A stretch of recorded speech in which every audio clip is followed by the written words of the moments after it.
Welcome to the Cure for Stupidity Podcast, an ongoing exploration of the stupidity in real life, relationships, parenting, and more.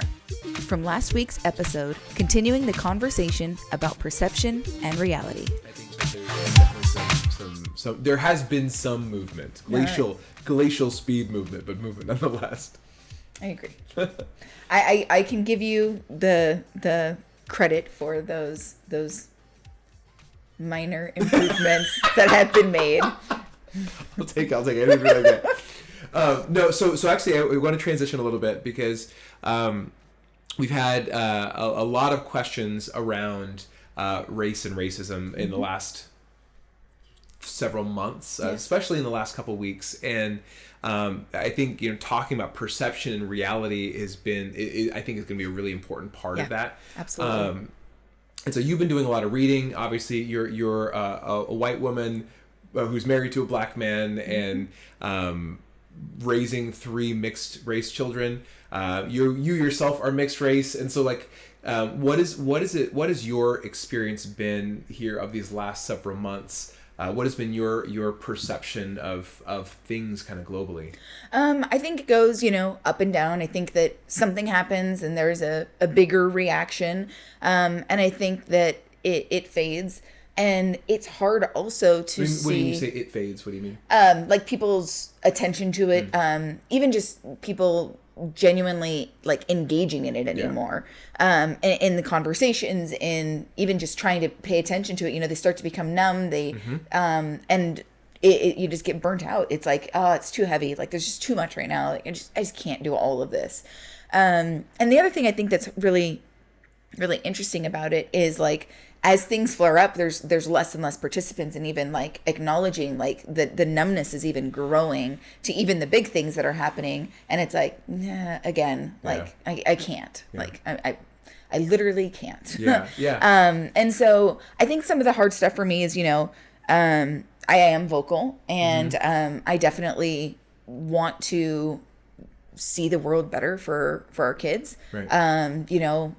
Being married to you, we've experienced just things over the years that has opened my eyes, stuff that I've heard about, and then just seeing stuff that's happened to our kids and to our family as a unit when we were together, and just not being able to protect our kids even when we were standing right there as things were happening.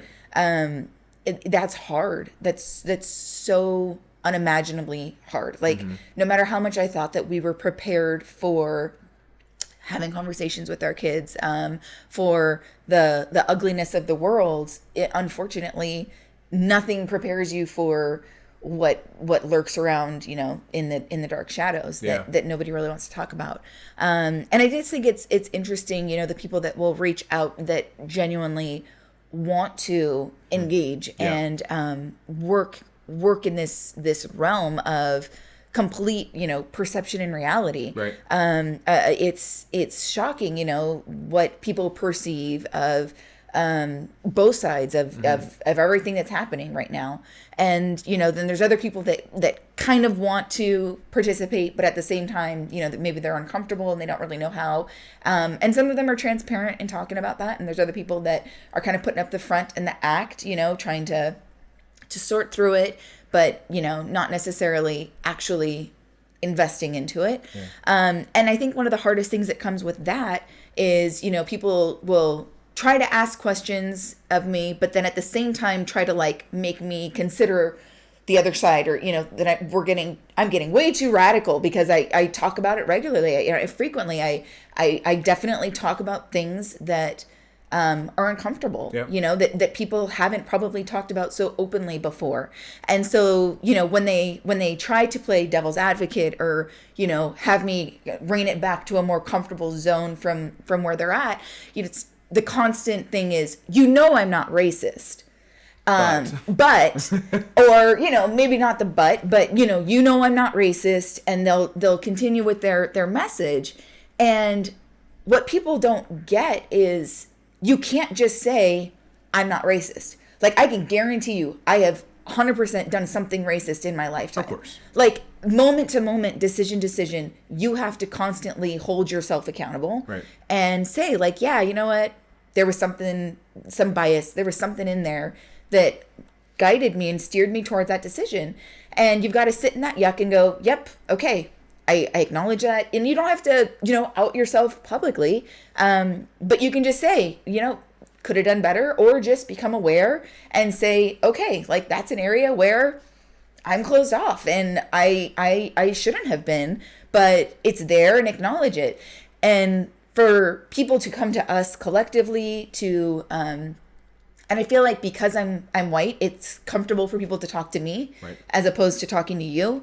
Right. I do notice that I'm having a lot more conversations than you are. Mm-hmm. And I think it's more than just the extrovert introvert thing, but it's interesting to see that it's comfortable to talk to me and try to bring me back into this neutral zone for people, where they can say, I'm not racist. Yeah. It's like, well, we can be friends and you can still have some racist things, that behaviors. Operate. Yeah. Yeah. That operate within you that you may not even be aware of. Right. And that's hard for me, that people want me to vouch just because we're friends, or just because we're acquaintances, or just because, to validate. Yeah. And like validate them. That's really hard. As opposed to potentially having a private conversation to say, like, I don't see this as racist. Like, I don't believe that I'm racist. And let's talk about this openly. Like, let's go through this, because you're talking about this very divisive, whatever, thing that happened, and I'm over here and you're over there, and, in your opinion, they can tell me, the way that I'm reading what you're talking about is I might be racist because I, associate to this side of the subject, and like, let's talk about that. And I could easily be wrong. Like, right, there could be absolutely no racist ties into them taking that stance, but you can't just say, I'm not racist, but I still think this. Right. Like, that's not an out. You think about everyone has their own perception, their own experience of life. Mm-hmm. And just as we discovered in this last conversation, it's so incredibly hard to see outside of our own perceptions. Yeah. And so the things that we've experienced as a family, the very, very hurtful, racist things we've experienced as a family, it is nearly impossible for anyone to close their eyes and imagine what that felt like, right? People like, they can sympathize with us. They can have empathy for dealing with difficult situation, or empathy for dealing for pain, but it's almost impossible for a lot of folks to actually perceive what we perceived. Yeah. And so if they can't perceive what we perceive, they're not going to behave in ways that we behaved. And so what we see a lot of folks out there is there's this huge swell of emotion when these larger things happen in the country, and the conversation is happening. A lot of people are engaged in the conversation, which is fantastic. But then we see, as you mentioned, it's called empathy fatigue.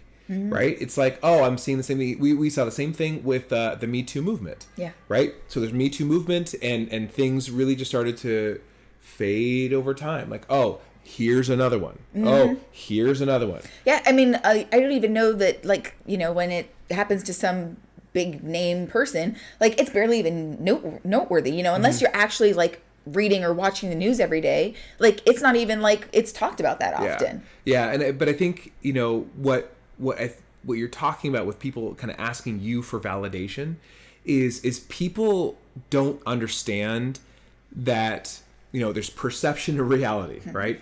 And in the book, I argue perception is more important than reality. And so people want to be perceived as good people. And so I think that they ask that question so that they're perceived in a certain way.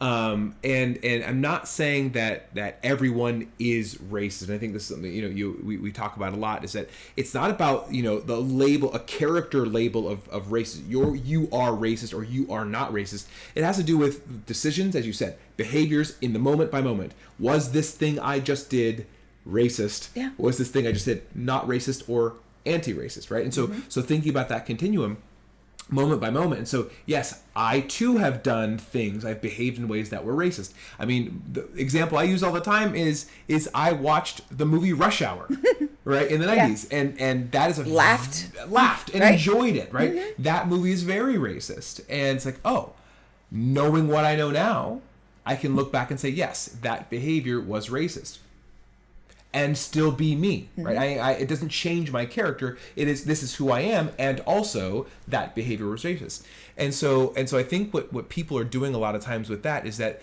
they're trying to avoid the character label of racist. Scarlet letter. Yeah, and it's like, stop thinking that way. Yeah. Right? Because if you think that way, then everything is or everything isn't, which isn't the way things work. Like there are times when I'm a nice guy, and there's times when I'm kind of a jerk, right? It doesn't mean that I am a jerk. It just means that thing I just did there, that was kind of a jerk, right? Yeah. And so if we can help people like disassociate their character from the things they do, then people can engage in this conversation differently. That, you know, they can have those private conversations with you and say, hey, I drove through a mostly black neighborhood and I felt a little weird. I felt a little unsafe. Does that mean I'm racist? Like, no. But that thought was, right? I mean, it was based on the race, and you felt less safe because of that, and that's okay. So now let's acknowledge that, and we can do something with that, right? But if it's a character label, you can't do anything with that, or it's much harder. And that's the thing, is you have to understand that it fluctuates, you know, and our perceptions are constantly changing, evolving, you know, moment to moment, and then the reality of how you interpret those, you know, that can change. Like those are fluid things that can, you know, change moment to moment. And I don't know that everybody is used to that thought process. I think that it's very fixed for most people. I've never been racist my whole life, or, you know, 90% of my life, or, you know, 99% of my life even, you know, I've had black friends, I've dated black people, I've whatever. And it doesn't have to be, you know, always be black, but that's the case that they built for themselves to say, okay, I've done a good job and I'm not racist.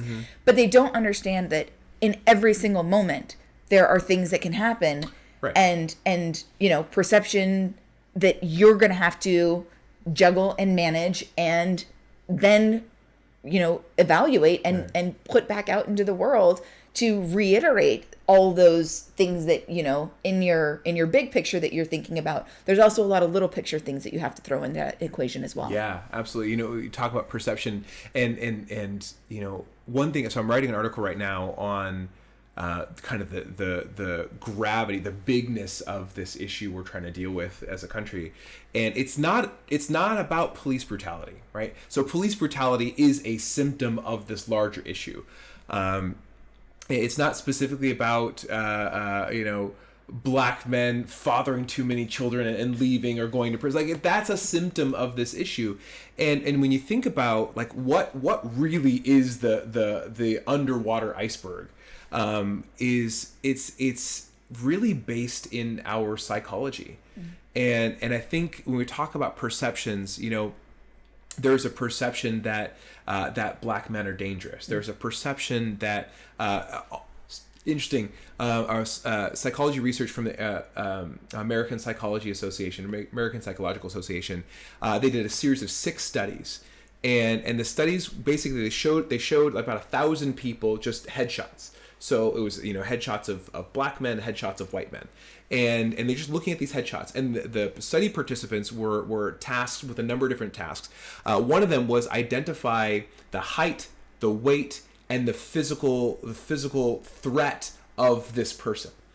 And everyone perceived the headshot of the black man. They said the black man was taller. They estimated he was taller, heavier, stronger, and more formidable of an opponent.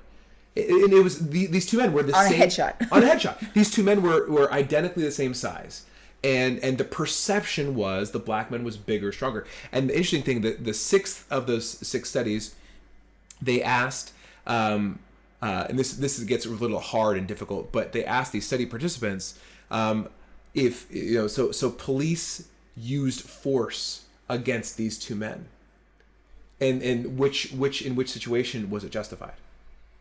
And they showed that with the photo of the black man, it was more justified because bigger, stronger, more of a threat to society. You know, formidable in altercation, and those are things that we don't think about, right? Those are things that How could that play out?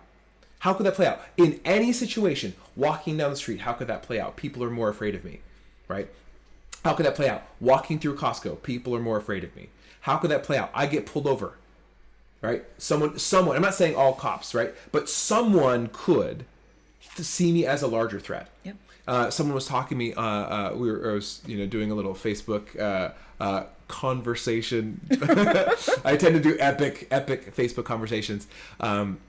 I've met the character limit on Facebook posts, comments. But he said, a former law enforcement person said, the goal of law enforcement is neutralize the threat, right? And that's a military term, neutralize the threat. And the word threat is the operative word there. And if we understand that black folks are more likely to be seen as more threatening, and the goal is to neutralize the threat, right? So it's not right. So police brutality isn't the issue, but what's under that is neutralize the threat. I'm more threatening. Neutralize the biggest threat. Mm-hmm. Oh, right. So we can see how that can be a very clear symptom of it. That's one of many, right? And so we can think about even in hiring or college applications, mm-hmm. or right. So all of these different situations where black folks are seen as less intelligent, black folks are seen as less good with their or worse with their money, right? And so like all of these things, like, oh well, I don't necessarily want a black babysitter. All of a sudden, I don't want to. I don't want like all the. Wait a minute. Mm-hmm. So the issue is so much deeper, and it all has to do with perceptions. And so, like people say, well, how do you solve it? Well, this is not the type of problem that's going to be solved like that. Mm-hmm. It is way too big, way too heavy of an issue. But what we can recognize is where we are reinforcing these perceptions. Yeah. Right. So where we're allowing them. Mm-hmm. Yeah. And I think a lot of times, and to be perfectly clear, I have gone through and taken the Harvard's implicit associations test, mm-hmm. implicit attitudes test. And I too, like 75% of the US, have a preference for European Americans. Right? That's a bias, an unconscious bias. Now, it doesn't mean that I'm racist, no, but it's important to understand that bias exists. Mm-hmm. It's important to understand that it exists. Yeah. And knowing that it exists, now I have awareness to it, and now I can start to choose my behaviors differently, right? I can choose to like, oh, this is what my natural preference is, so let me be, right? So let me be aware of it. I think a lot of times we just operate under our unconscious biases without knowing it. Yeah. And I think the willingness to explore those things, mm-hmm. the curiosity, just commitment to not just saying, it's fixed, it's done, right. It is what it is, mm-hmm. And being open to learning, exploring, growing, and figuring it out as you go. Like, it's going to be ugly, it's going to be messy. It's not this perfect little recipe of, okay, if you do this, and that, then you're good to go.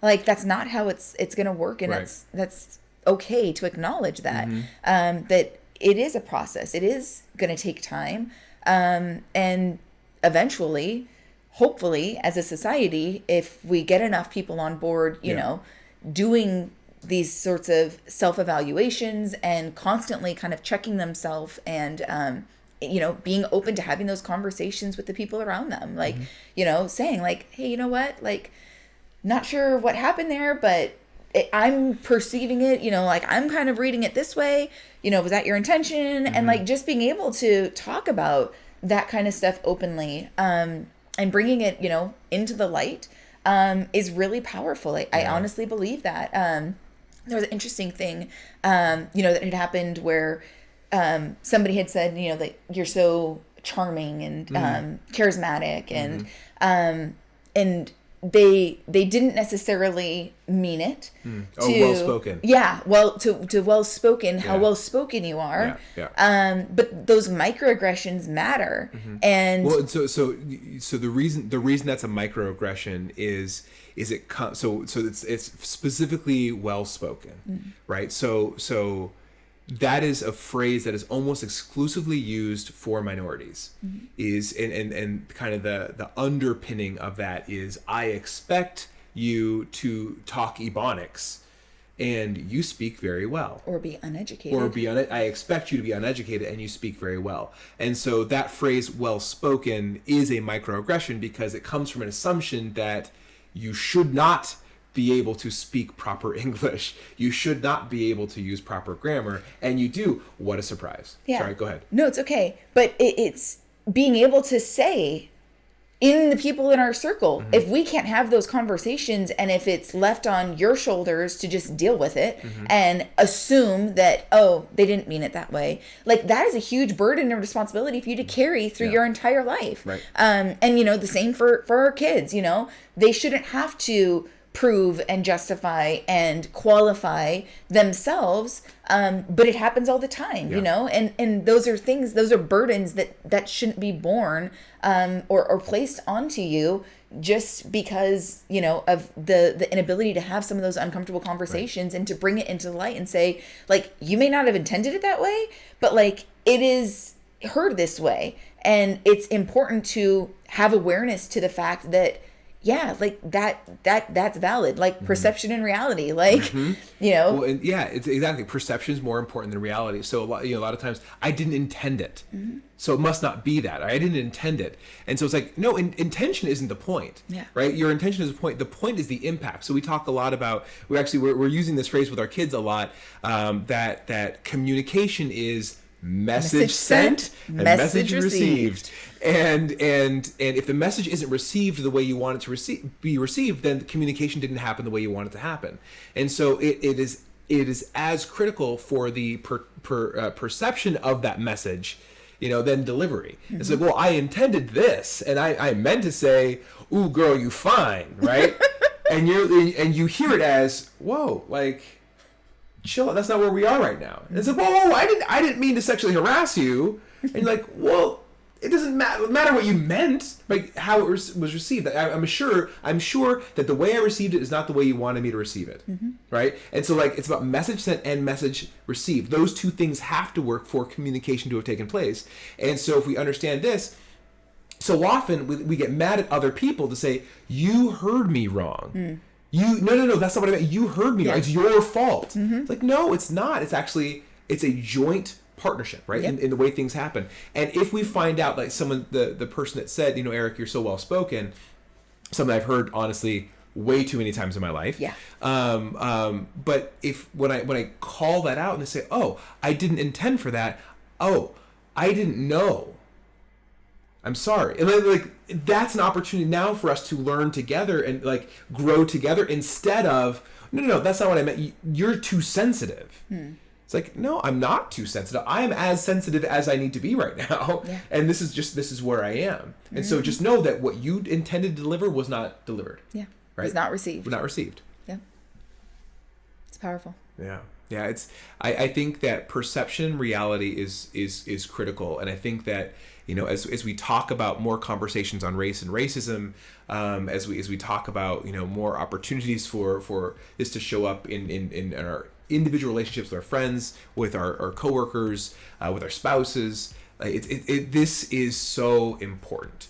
And I think that if you know, we can let go of the illusion of certainty that we know everything, and we can be curious and we can engage in this conversation, right? This doesn't have to be a red team versus blue team conversation. I'm so frustrated. Not at all. It's not like this. This is a conversation for all of us to get better as a society. We can do this together, and just because we make a mistake, or just because we're afraid to make a mistake, that should not stop us from engaging in the conversation. Yeah. And I think that we're so worried about being perceived as, you know, this character label, like I'm a racist or whatever. It has nothing to do with that, right? It has to do with us engaging with one another and connecting with one another.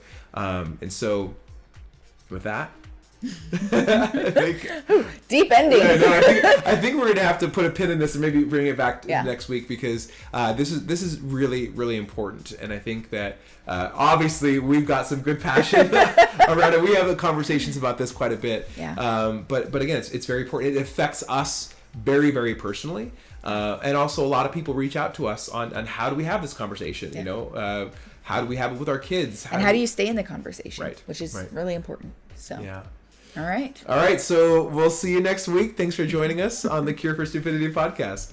Sounds good. Bye. Bye.